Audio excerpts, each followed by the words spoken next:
Welcome back to Paul and Benny. I'm Paul if you're new here, and today I'm going to show you how to make this delicious, easy to make, very impressive pineapple upside down cake. You might be surprised to see that I'm using a boxed cake mix today. I know, you probably thought old fashioned, he's going to make it from scratch, but boxed cake mixes have been out, over a good 60 years. So this is totally old fashioned in my book.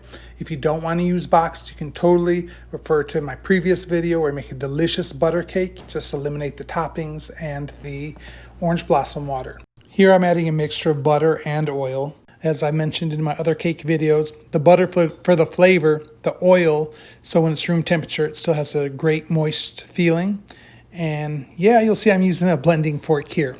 I don't know what I did with the beater to my mixer. I found one of them, but I don't know where the other one is. I've been using it a lot last week with Easter, and it's obviously hiding from me somewhere. So I'm going to do the best I can with this blending fork. You will make a much better cake than I will because you'll have beaters for your mixer and it'll come out beautifully. Here I'm adding my eggs, and I've only deviated from the recipe on back of the cake box slightly. Full recipe is in the caption below. So when you look at the description on the video and you see the word more, click on that, it'll expand. You'll see the whole recipe there. One thing that I think makes a big difference is I'm using a white cake mix instead of yellow. And yellow is not just a color, but it's a flavoring. And when we're adding our own extracts, I really want the flavors we're adding to show through. So white is easier to flavor than a yellow cake mix. And now for our liquids, I'm just adding some water. And I'm going to add a teaspoon of vanilla extract as well as half teaspoon of almond extract. And our cake will not taste like almond unless you add too much. But almond and vanilla together really gives it that bakery flavor, what I like to call like birthday cake or wedding cake flavor. It's really beautiful and it pairs great with the pineapple. I should have looked for my beater for my mixer because this is ridiculous. But if you do end up not using a mixer, be sure you scrape the bottom of the bowl really well.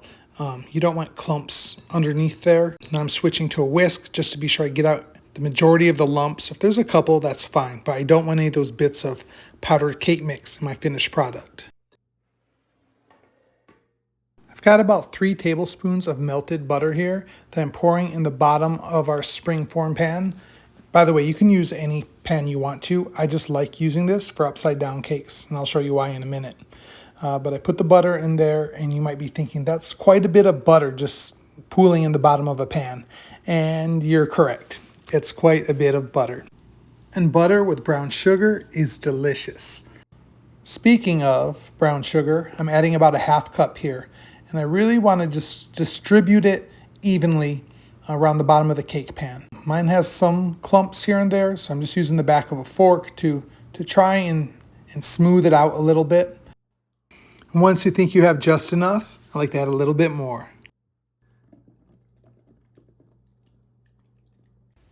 You'll notice I'm using pineapple tidbits instead of the rings of pineapple.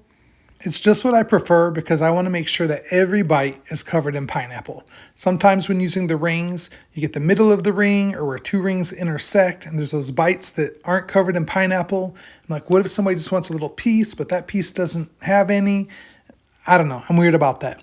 But this is one of the only parts where I'm careful, is I want to be sure the whole thing's covered. So I'm going to move around the pineapples and kind of play puzzle here for a second. Not that it has to be perfect, but you want to be really pretty when it comes out of the pan, and you want every bite to have pineapple on top. And in goes our delicious buttery cake batter.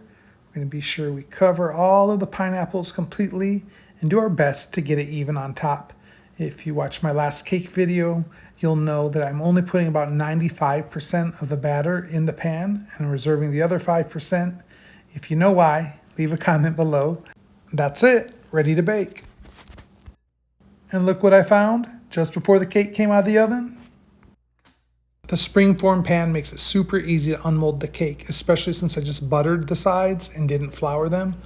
It came out gorgeous. The only downside is, if there is one, is that the syrup can leak out the edges, so it's nice to put a piece of foil or something under it. Once the cake is cooled about 5 minutes, we're going to take the dome off. It's one of my favorite parts because I get to set that aside and snack on it. Love it. But It's kind of a timing issue here. You need to get the cake off the pan while the syrup is still liquidy so it doesn't stick. But you don't want to take the dome off too soon because you don't want to cut into hot cake and lose all your moisture. So now, I don't know if you can see, it's still steaming, so you need a plate ready to go, a flat plate or board, whatever you're using, and cover it right away so too much moisture doesn't escape.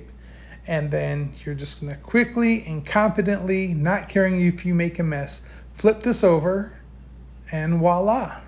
This part is always so satisfying. It never gets old. And any stray pineapples can easily be reattached. I love this recipe. Even a beginner baker can make a very impressive dessert. I'm not bragging when I say this cake is amazing. Not just because I made it either. I mean, pineapple, brown sugar, butter, vanilla, how can it be bad, right?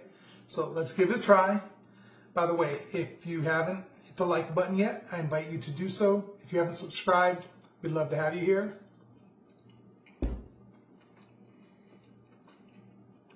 I just ate some on Easter Sunday, and I'm still happy to have more. It's buttery, it's moist, the pineapple's caramelized all around the edges. I hope you make this. As always, I'm Paul and Benny. No, I'm not. As always, I'm Paul. We're grateful for really easy to make delicious recipes that will bring a smile to anyone's face. And we're grateful for you watching.